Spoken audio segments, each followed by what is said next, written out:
Ladies and gentlemen, I would like to call upon stage our Imperial King,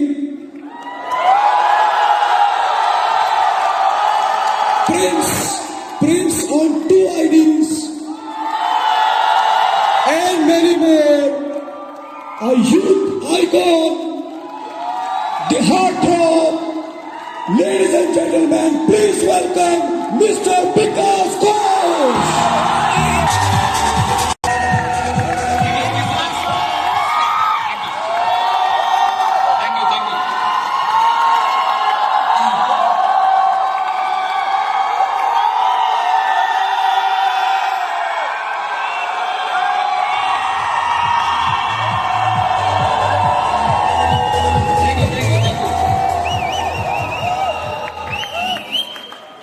तो इतने सारे leader बोलने के बाद लास्ट में और कुछ बच नहीं जाता, फिर भी फॉर्मेलिटीज है।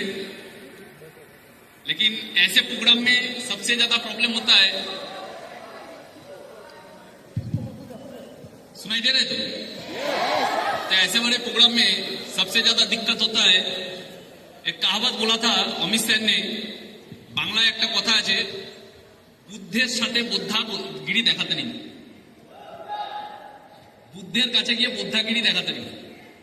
जो बुद्ध होता है उसके सामने ज्यादा बोद्धागिरी दिखाने का नहीं।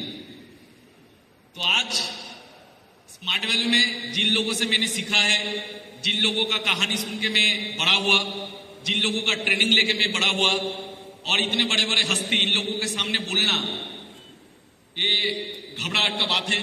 और उतना कॉन्फिडेंस मेरे पास नहीं है, और मैं चाहता हूं जिंदगी में आए भी नहीं, क्योंकि छोटा था और छोटा ही बन के रहना चाहता हूं। और आज यहाँ पे मैं पहुंचा स्मार्ट वैल्यू में। लाखों एसोसिएट सपने देखते हैं कुछ बड़ा करने का, मैंने भी सपना देखा, कुछ बड़ा हुआ। बहुत कोई सोचता है कि जो लोग बड़े होते हैं उन लोगों में कुछ खास होता है, लेकिन मैं हमेशा मेरे टीम को बोलता हूं कि खुदा मेहरबान तो गधा पहलवान, और मैं वो गधा हूं जिसके ऊपर खुदा ने मेहरबानी किया। दैट इज व्हाई मैं यहाँ पे आया। फैक्ट है, कोई स्पेशलिटी कुछ नहीं है। जब पहले साल मेरा पिन नहीं हुआ था तब कोई मेरे लिए ताली नहीं बजाता था। जब दूसरा साल पिन नहीं हुआ था तब कोई मेरे साथ फोटो नहीं खींचता था। जब तीसरा साल पिन नहीं हुआ था तब लोग गाली देते थे। जब चौथा साल पिन नहीं हुआ था तब सीनियर लोग बेकार समझते थे। जब 5वां साल पिन नहीं हुआ तो टीम भी बेकार समझने लगे। जब 6 साल पिन नहीं हुआ तब इंसान टूट जाता है और स्मार्ट वैल्यू छोड़ के चला जाता है। आज सब कुछ मिला, इसलिए मिला क्योंकि कुछ ना मिलने के बाद भी एक चीज मेरे अंदर था, उसके लिए मैं खुद के ऊपर गर्व करता हूं कि कभी छोड़ के गया नहीं, छोड़ के गया नहीं। और सपना बड़ा बड़ा लेके बिजनेस किया था, लेकिन एक समय आया खुद के अंदर से भी आवाज आने लगा कि मैं शायद बड़ा बनने के लिए पैदा नहीं हुआ, शायद स्मार्ट वैल्यू का वो क्राउन अचीवर मैं कभी नहीं बन पाऊंगा, शायद जो सपना देखा था, शायद स्मार्ट वैल्यू का जो सुपरस्टार जो लाइफ होता है वो मेरे लिए नहीं होगा, शायद मुझे कोई नहीं पहचानेगा, शायद मैं एक गुमनाम जिंदगी जीऊंगा। लेकिन फिर भी दिल से आवाज था, कुछ भी हो जाए लेकिन मन ही मन कोने में बैठा रहूंगा, लेकिन मन ही मन खुद को सल्यूट करूंगा कि जिसके पास पैसा होगा वो तो स्मार्ट वैल्यू करता है, जिसके पास लाखों टीम होगा वो तो स्मार्ट वैल्यू करता है, जो सुपरस्टार है वो तो स्मार्ट वैल्यू करता है, जो गाड़ी चढ़ता है वो तो स्मार्ट वैल्यू करता है। लेकिन विकास घोष तू कोने में बैठ के तू स्मार्ट वैल्यू का वो हीरो है जिसके पास कुछ भी नहीं है, लेकिन एक तरफा प्यार तो है, एक तरफा प्यार। एक तरफा प्यार करते करते करते करते स्मार्ट वैल्यू कुछ बोलते हैं ना, भगवान भी किसी को खाली हाथ नहीं भेजता, तो स्मार्ट वैल्यू हम लोगों के लिए भगवान है, खाली हाथ कैसे भेजता। एक तरफा प्यार करते करते करते करते स्मार्ट वैल्यू ने ऐसे गले लगाया, आज पूरा स्मार्ट वैल्यू हमको गले लगाता है। ये स्मार्ट वैल्यू का प्यार है बस, ये स्मार्ट वैल्यू का प्यार है। मैसेज यही है, मैं कल को भी अपने टीम को बोल रहा था कि आज वो दिन है, बहुत लोगों ने स्मार्ट वैल्यू किया, बहुत लोगों को स्मार्ट वैल्यू मिला, बहुत लोगों ने बहुत दिन तक भी किया होगा, लेकिन आज का दिन कितने लोगों को नसीब हुआ देखने का। बहुत कोई आज भी स्मार्ट वैल्यू कर रहा है, लेकिन लास्ट साल हो सकता है वो अचीवर नहीं हुआ, आज वो आ नहीं पाए। तो खुशनसीब है वो लोग जो आज यहाँ पे बैठे हुए हैं, और खुशनसीब है वो लोग जो 25 ईयर सेलिब्रेशन अपने आंखों से देख रहा है।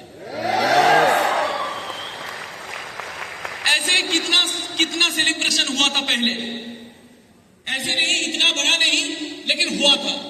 लेकिन उस वक्त हम लोग सिर्फ सुनते थे कि बड़ा प्रोग्राम हो रहा है, उस बड़े प्रोग्राम में बहुत सारे अचीवर जाते थे, लेकिन हम लोगों का पिन नहीं था, हम लोग नहीं जा पाए। सुनते थे, लेकिन दिल में था कुछ करेंगे, और वही इच्छा, वही चाह इंसान को आगे बढ़ाता है। और ये मेरा जिंदगी का प्रमाण है। और आज भगवान ने सिर्फ मुझे यहाँ पे शामिल नहीं किया, भगवान ने वहां उठा के यहाँ पे रख दिया।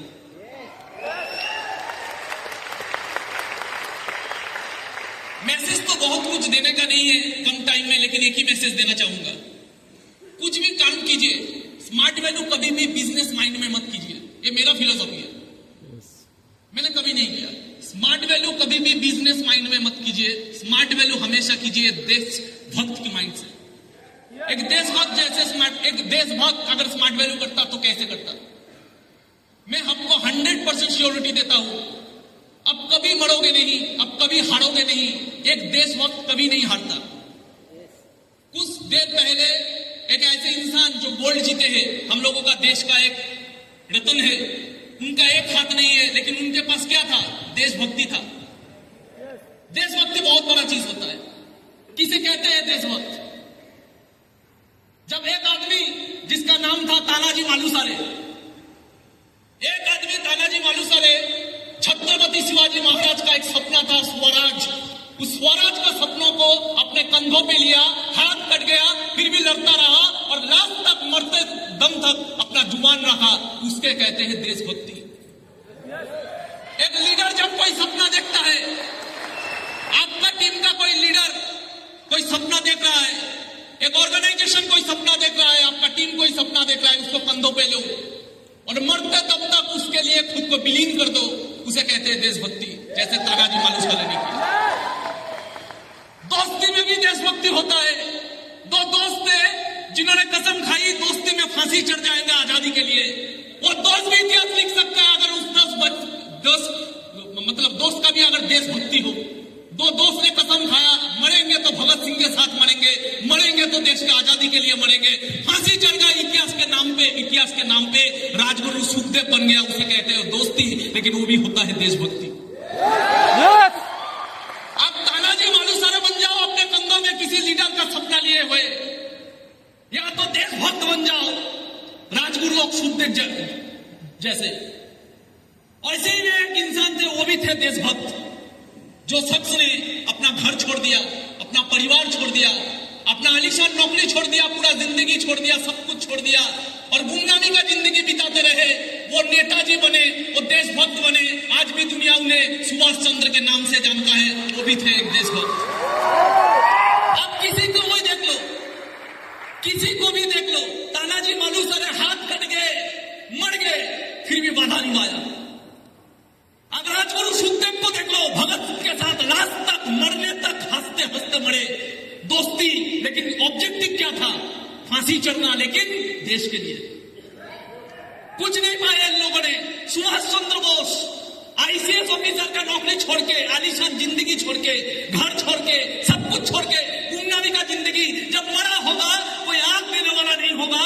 ऐसे एक इंसान सब कुछ नीचावर कर दिया देशभक्ति के कारण। हम लोगों को वैसे देशभक्ति करके स्मार्ट वैल्यू करना है।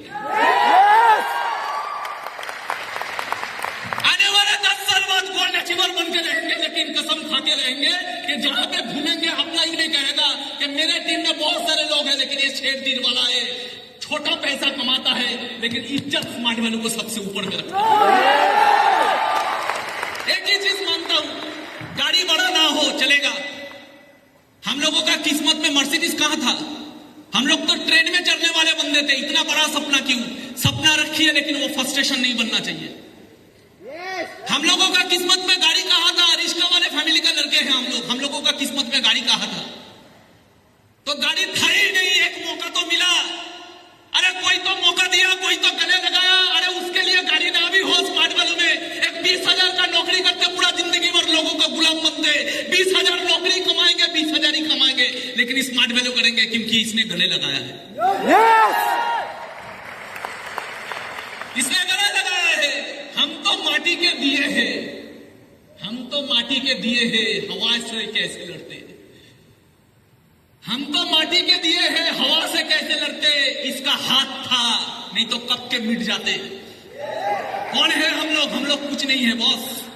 इसका हाथ है, नहीं तो कब के मिट जाते।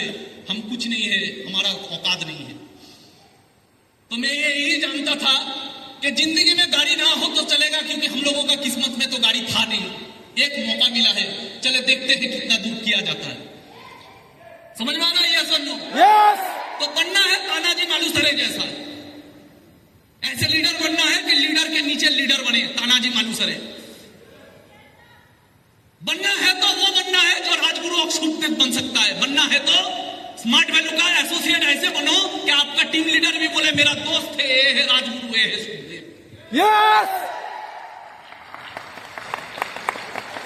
बड़ा गाड़ी चढ़ने से भी इज्जत मिलता है, लेकिन सबसे आगे इज्जत होना चाहिए दिल में खुद के लिए, कि जो गाड़ी चढ़ता है वो स्मार्ट वैल्यू के लिए जितना पागल है, साला हम गाड़ी नहीं चढ़ते लेकिन उससे ज्यादा पागल हम हैं। समझ में आ रहा है ये सुनो? तो ऐसे अगर बन पाएंगे तो हम लोग कुछ औकात के बाहर कर पाएंगे। एक इंसान था, जालियाला बाग हत्याकांड हुआ जब पूरा देश निकल पड़ा था आंदोलन करने के लिए। जब पूरा देश निकल पड़ा था आंदोलन करने के लिए, तब अंग्रेज का एक ही माइंडसेट था कि कुचल देना है इन लोगों को, इनका बगावत को कुचल के रख देना है। उसी समय 14 साल का एक बच्चा, देखिए लीडर कैसे बना जाता है। 14 साल का एक बच्चा उसी बगावत में उतरा, उसी बगावत में उसको गिरफ्तार किया गया, और गिरफ्तार करने के बाद मजिस्ट्रेट के सामने उसको शामिल किया गया, मजिस्ट्रेट के सामने उसको हाजिर किया गया। मजिस्ट्रेट पूछ रहा है 14 साल के बच्चों को, तेरा नाम क्या है? बोले आजाद। तेरा पिता का नाम क्या है? बोले स्वतंत्रता। तेरा माँ का नाम क्या है? भारत माँ। 14 साल का बच्चा, 14 साल का बच्चा। ऐसे अजमेरे है हम लोगों का देश में। 14 साल का बच्चा चीख चीख के पूरा दुनिया का सामने बोल रहा है कि मैं आजाद हूं, मेरा पिताजी का नाम स्वतंत्र है, मेरा माँ का नाम भारत माँ है। कोई पहचान नहीं है इन लोगों का, कोई ख्वाहिश नहीं है इन लोगों का। ये लोग सिर्फ समर्पित है। कोई भी काम कीजिए, ऐसे कीजिए कि जामशेदजी टाटा बन जाए, क्योंकि बिजनेस तो अभी करता था, लेकिन वो देश के लिए अपना पूरा संपत्ति विसर्जन देने के लिए रेडी था। इसलिए टाटा आज भी कायम है, और टाटा का लोग बिजनेसमैन नहीं बोलते, टाटा का लोग देशभक्त बोलते हैं। स्मार्ट वैल्यू हम लोगों को गाड़ी के लिए नहीं करना है, गाड़ी का सपना होना चाहिए सेकेंडरी। स्मार्ट वैल्यू को हमको अपने लिए इज्जत कमाने के लिए करना है। दुनिया ताली मारे या ना मारे फर्क नहीं पड़ना चाहिए। अपने आप जब घर में बैठे तो सोच के गर्व होना चाहिए कि स्मार्ट वैल्यू में 2 तरह के नायक होते हैं। एक होते हैं स्टेज में और एक होते हैं पीछे, जिनका कहानी कोई नहीं जानता, लेकिन जिनका कहानी खुदा जानता है। मैं भी ऐसा ही माइंडसेट लेके, पहले तो मेरा भी माइंडसेट था बड़ा कुछ करना, लेकिन धीरे धीरे भगवान ने ऐसा परीक्षा लिया। एक टाइम आया जिंदगी में, सेल्फ टारगेट चला गया, आ गया था पर्पस, और पर्पस में मैंने वो देशभक्त की तरह स्मार्ट वैल्यू किया। और भगवान का चमत्कार देखिए, स्मार्ट वैल्यू का चमत्कार देखिए, कहां से कहां तक मुझे पहुंचा दिया।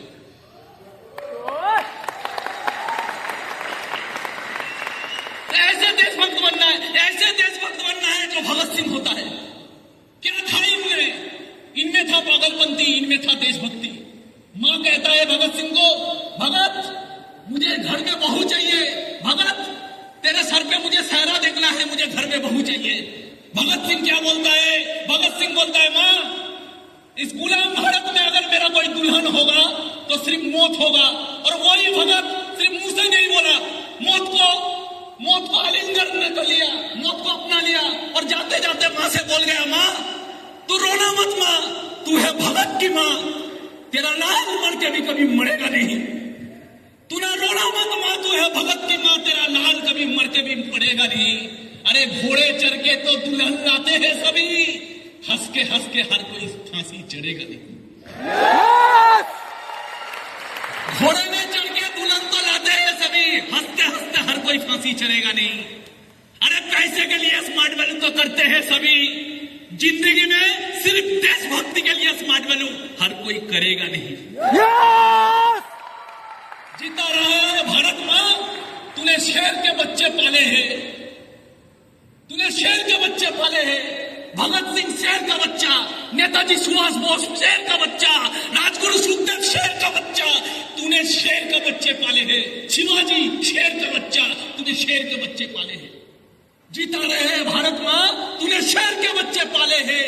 कई लाख हुए तेरे लिए कुर्बान, अभी भी स्मार्ट वैल्यू का कई लाख तेरे हवाले हैं। कर सकते हैं हम लोग ऐसे smart value. Nation first, smart value first, self last. Nation first, एक देशभक्त क्या बोलता है? Nation first. एक देशभक्त क्या बोलता है? Smart value first, self last. ताली मिले ना मिले परवाह नहीं, कोई पिन दे या ना दे परवाह नहीं, किसी से पीछे रहे परवाह नहीं, कुछ भी परवाह नहीं, लेकिन प्यार, इज्जत, देशभक्ति, कुर्बानी और जब भी मरने का वक्त आए स्मार्ट वैल्यू के लिए सबसे आगे होंगे। ये होता है स्मार्ट वैल्यू का प्यार। कर पाएंगे?